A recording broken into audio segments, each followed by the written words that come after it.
he's like, my oldest son knew I was good at baseball. My middle son knows I'm a baseball player, and my youngest son thinks I stink. So I had an opportunity to kind of reverse that a little bit. Yeah, change the narrative. Casa De Klub, I like that. Nice. Hey, we like that too, coming at you, something so brand new. We in a new stew, and the vibe so true, kinda like a Cy Young, he had to go grab two.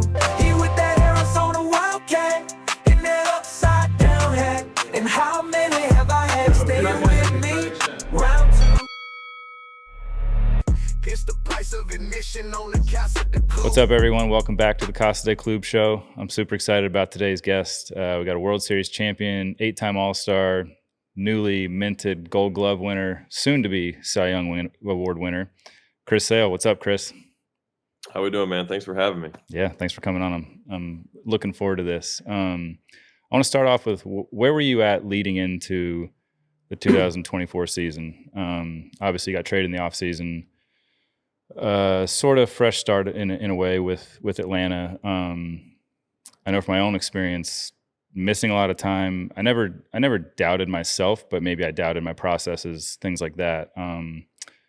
So coming into this year, did any of that take place, or were you just kind of trying to pick up where you left off just with a new team?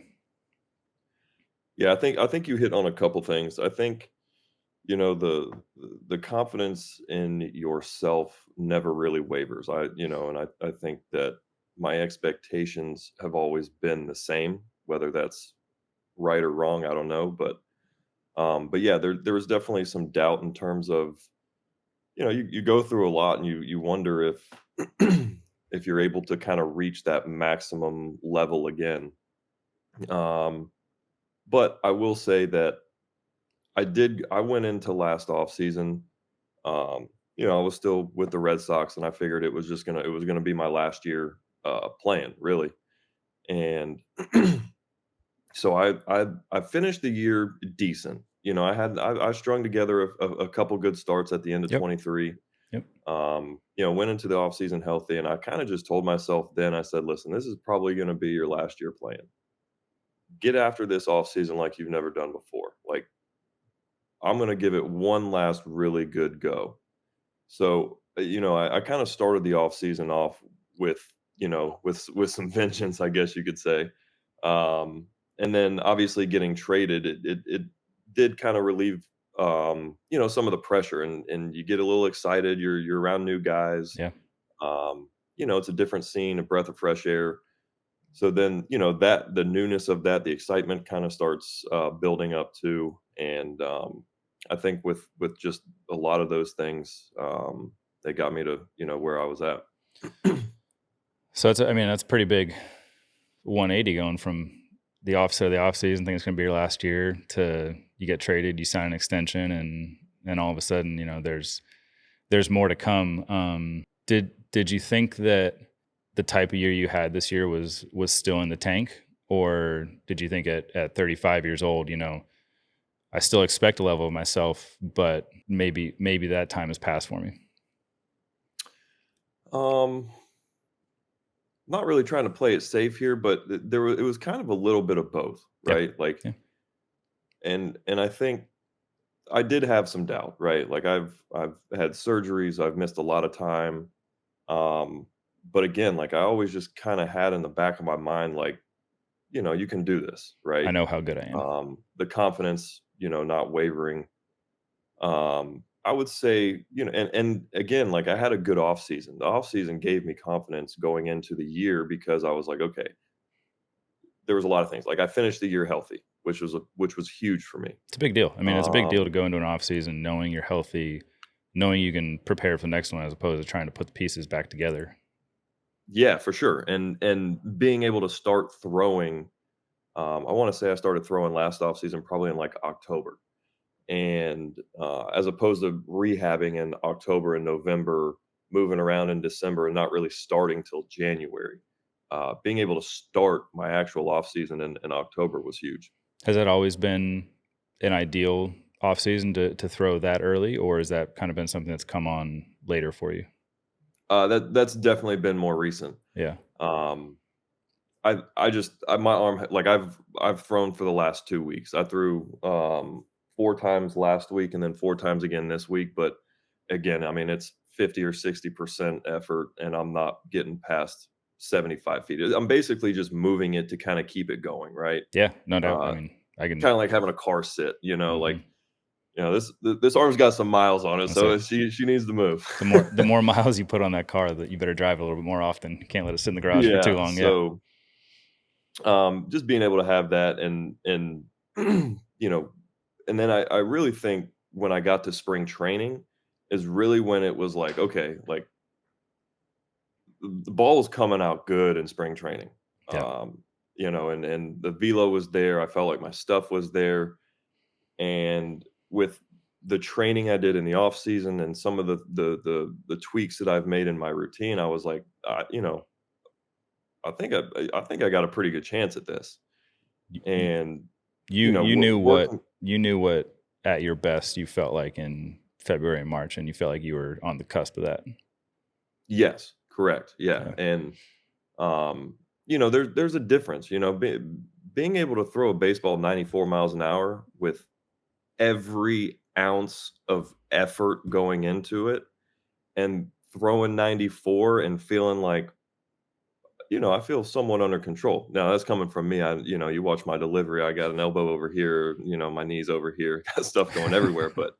I felt like I didn't have to try as hard and put as much effort to get the stuff that I was feeling. I was like, okay, this is good. And then getting to know the strength coaches more and the training staff more and getting more comfortable with them. And honestly, once the year got going, I mean, I was leaning on them hard. Yeah.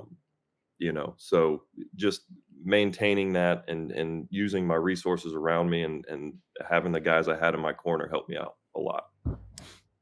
On the topic of your velocity, one of the things I've always been amazed by, because I feel like maybe I looked a little bit more in control, but if I was throwing a 93, 94 mile an hour fastball, it was all I had to throw a 94 mile an hour fastball. And I feel like there's so many times I've seen you or other guys like you where if you're sitting at 93, 94 a game, if it's a big spot, if you just gave up a home run or something, you're a little bit pissed off, and all of a sudden he pops a 98. Like, I've always envied somebody just being able to go out and reach for an extra 4 miles an hour.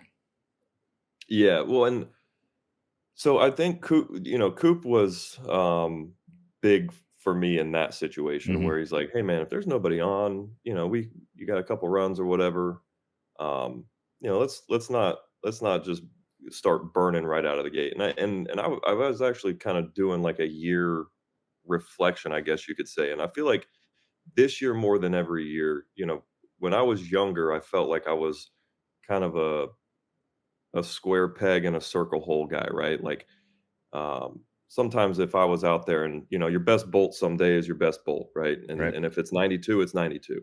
And I felt like sometimes when I was younger, I would get frustrated at that and I would try to create more. As opposed to this year, I just kind of leaned into it. And I felt like my catchers were unbelievable this year too for me. I mean, they, no matter who was behind the plate, it was, I'd go through the first 2 innings and my slider's just not there. It's not there. And it wasn't like they wouldn't try to force it, right? And there were sometimes it was like, okay, we're going to be fastball changeup for the first 2 innings to get, and throw like some breaking balls or, just different times and just try to let this thing brew as opposed to trying to force it. And if I was throwing 97 that day, I was letting it rip. Yep. Uh, but it was also if I'm rearing back and it's 92, it's like, okay, well, let's not go out and try to do something that can't be done. Yeah. Don't go Use what chase you it. have. Yeah. Don't try to reach for something that's just not there. Yeah. Take some maybe some experience to garner that approach. Oh, no question. Well, and I mean, how many times did I bang my freaking head against the wall and it not work, right? No doubt. So Yeah. um, I felt like I was able to kind of get in a better spot this year. I had a lot of help though. Obviously, really veteran catchers. Having Eddie Perez on staff, Sal Fasano on staff. I mean, those guys were amazing in terms of game planning and pitch selection. working a chart during the game and going back to what you're throwing guys and things like that. I wasn't as much involved as obviously the catchers were. I think you and I are similar in that regard, to where I've heard you say it. We've talked about it. I'm the same way. I don't like to call my own game, or I didn't like to call my own game. Sorry. Having the trust in those guys to go out there, just try to execute the fingers they're putting down. And when you have that working relationship with them, where you're all in on whatever they're calling, it makes a huge difference. Oh, no question. And just having the trust, it's kind of a double-edged sword, right? Because I mean, I do know that with analytics and scouting reports and all that, like there are specific situations where one pitch might work better than the other, right? Yeah.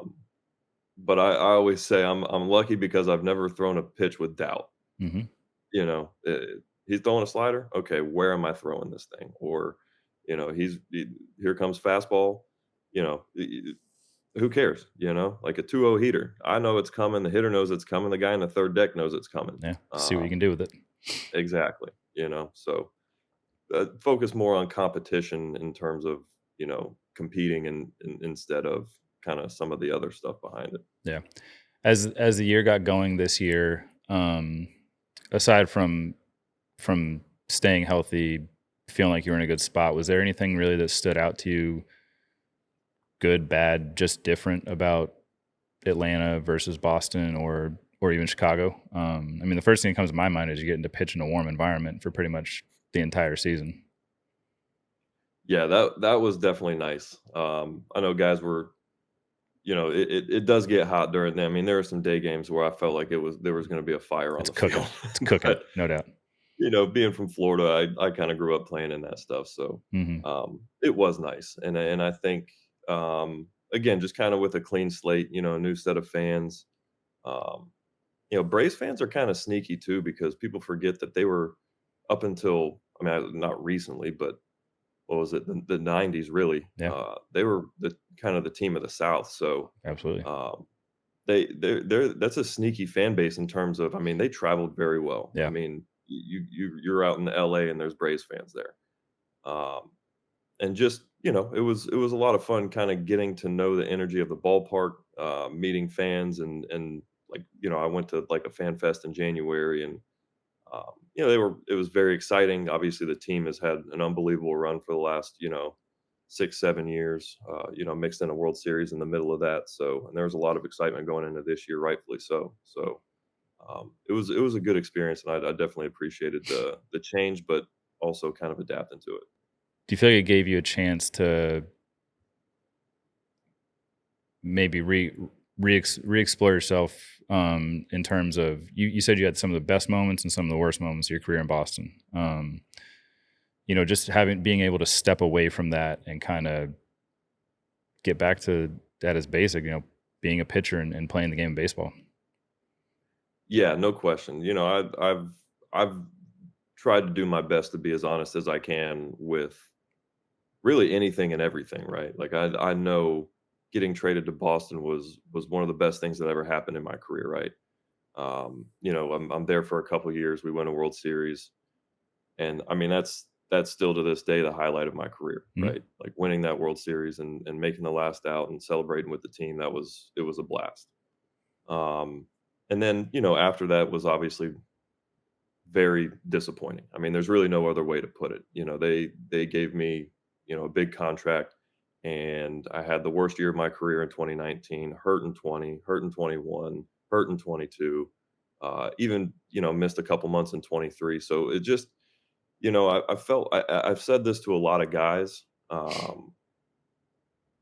felt like I was throwing every pitch with that contract attached to it, right? Okay, yeah, like I'm trying to justify $100+ million contract with every pitch I throw, and the emotions that come with that, the disappointment. You're sitting there in the third inning of a game, you're down 3-0, and not only are you losing the game, and you got more to do, but it's like you got all this other just stuff just swirling around, and it did bother me, I probably let it get to me more than I should, but I just, I cared a lot about pitching well and doing my part And, obviously the Red Sox made a big commitment to me, right? Like, Mhm.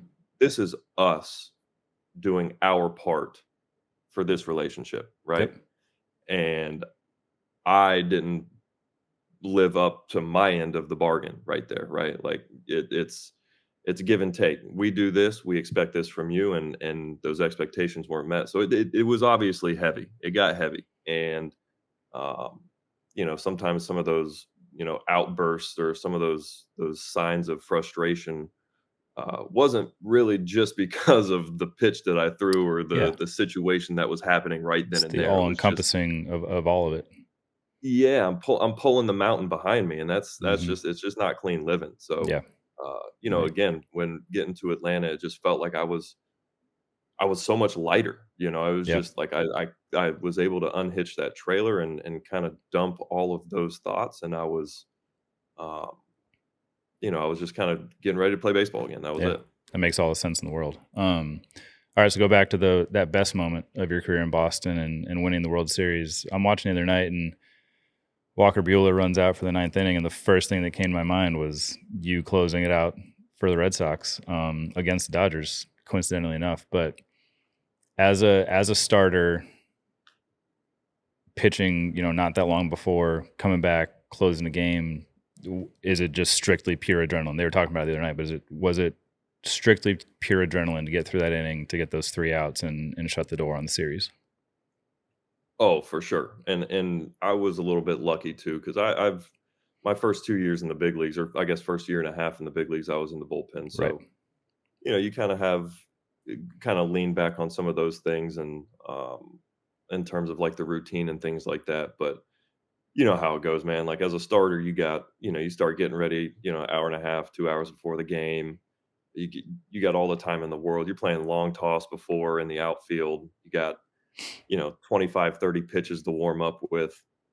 In the bullpen, you got 70 feet, and it was obviously a little bit shorter warm up session, but with what's on the line, that in that scenario, you need about 4 pitches and you're ready to go. Yeah, no So, doubt.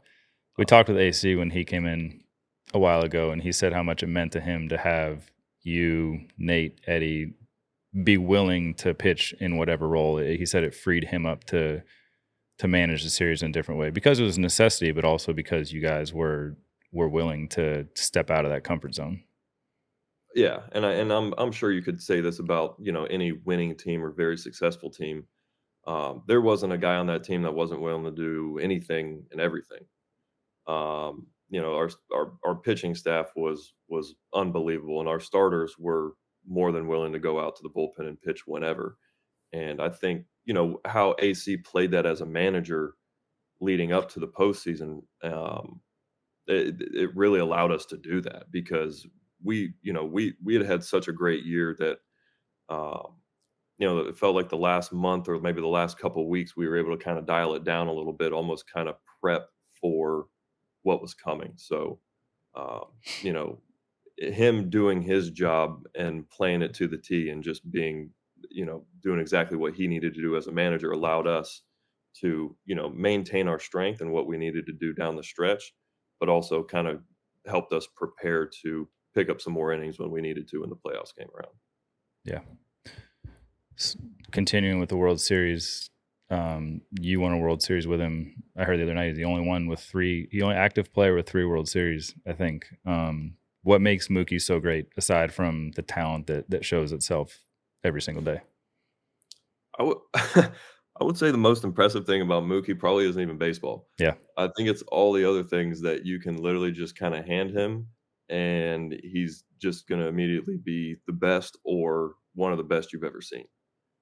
Whether it's golf, ping pong, bowling, basketball, whatever the game is, um, he's going to do it, and he's going to two things also. He's going to do it with a smile on his face, and he's going to do it somewhat effortlessly. Like, it just looks like uh, he's just like, "Oh, you want me to just hit this 8-iron 10 feet from the flag? Okay, here." And ping pong, I mean, he's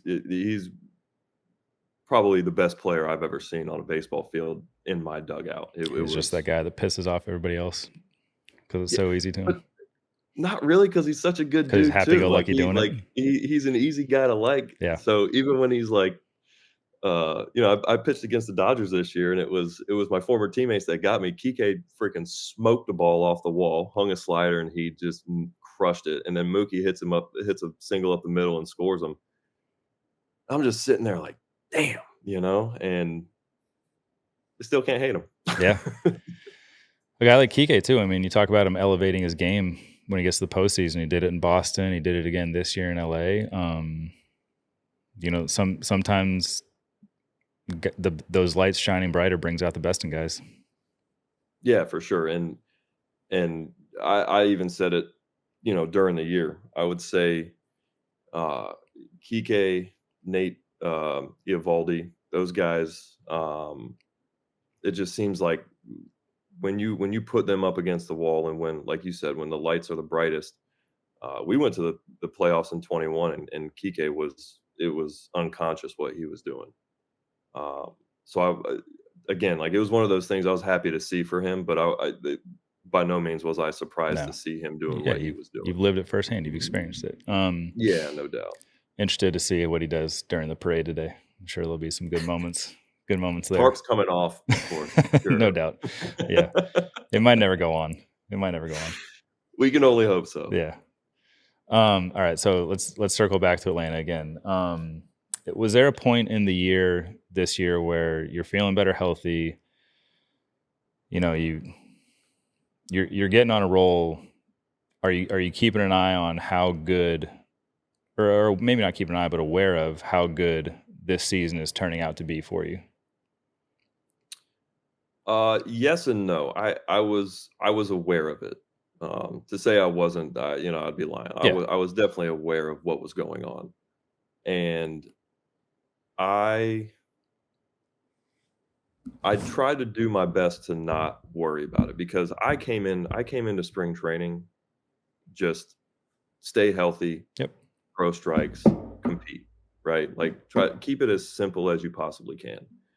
And we get going through the year, I'm 5 starts in, I'm 8 starts in, I'm 10 starts in, and things were obviously rolling, and there were things that were going my way. Yeah.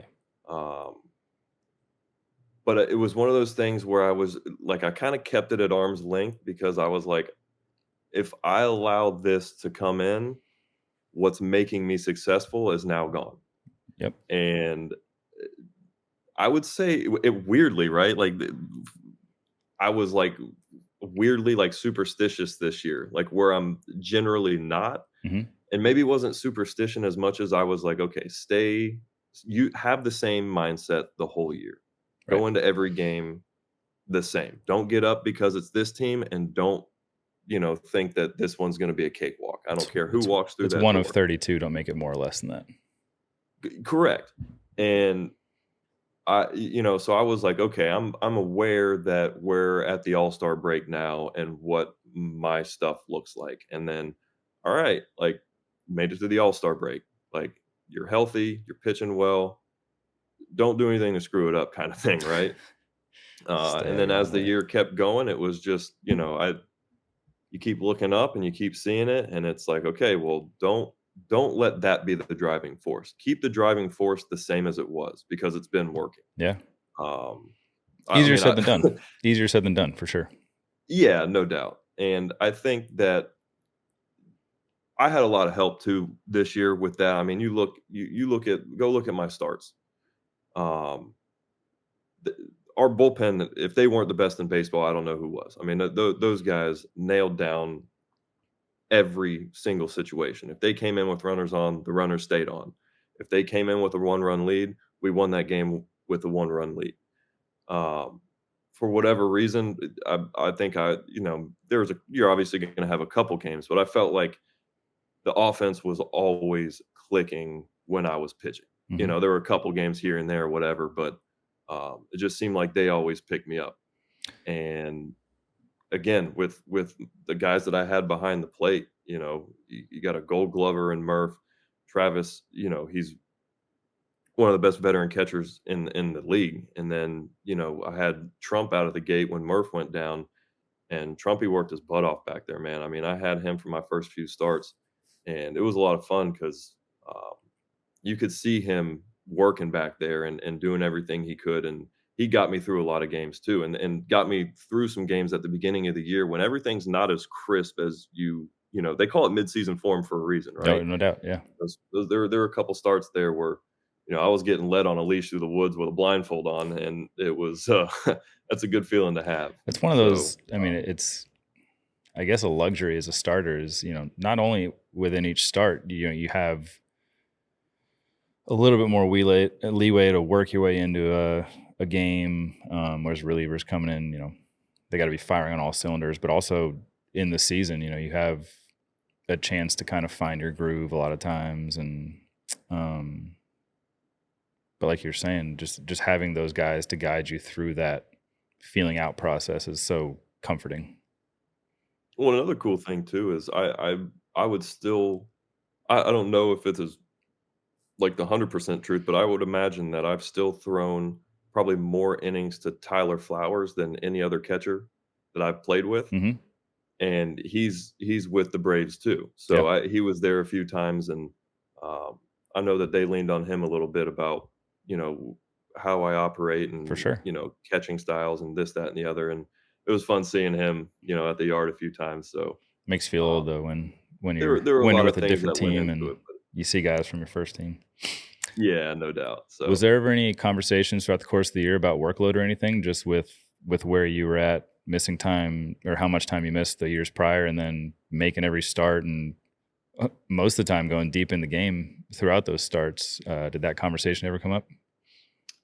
So the only time that we really ever had a conversation, like, hey, we're going to do this because of this, was my start in San Diego. So, and that was the last one right before the All-Star break. It was on that Sunday.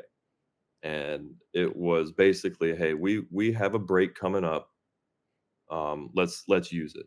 Like, we are going to cap you at 5 innings. I don't care if you're at 40 pitches.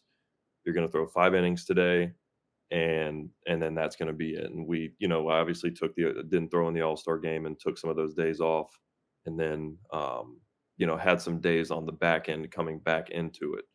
Other than that, I felt like, I don't know how many starts. I made 29 starts, but of those 29, how many I had at least one extra day with. Yeah. That was something that they were very, very aware of, and did that as much as they possibly could. I want to say up until the All-Star game, or All-Star break, excuse me, I had made like less than 5 starts on the 5-day rotation.